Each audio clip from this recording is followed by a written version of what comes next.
এটা oil spray নয় তো? হ্যাঁ আরে দাও দাও।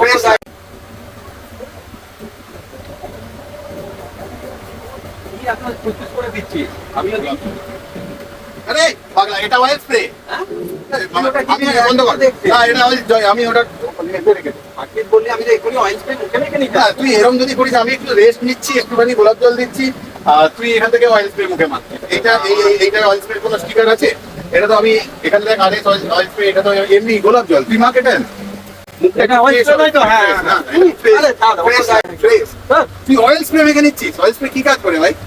আর গোলাপ জলই বা কি কাজ করে? সিলিকন মোল্ডকে ভালো রাখে, নরম রাখে দীর্ঘদিন, তারপর মালটা বের করে কি সুন্দর শাইনিং হয়। হ্যাঁ। দেখ তুই বড় হয়ে গেলি রে, শিখে গেলি তুই, এটাই ভালো লাগছে।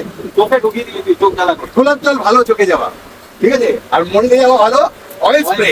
তাহলে তোমাদের বলে গেলাম, ডিমোল্ড হচ্ছে না প্রোডাক্ট, মোল্ড কেটে যাচ্ছে, ছিঁড়ে যাচ্ছে, ভুল করে অনলাইন থেকে মোল্ড নিয়ে নিয়েছো, বাঁচাবে তোমাদের মোল্ডকে অয়েল স্প্রে। তাহলে আজকের মতন যাই, আবারও আসবো ফিরে তোমাদের ভালোবাসার দুনিয়ায়। ততক্ষণের জন্য ভালো থেকো, সুস্থ থেকো সবাই।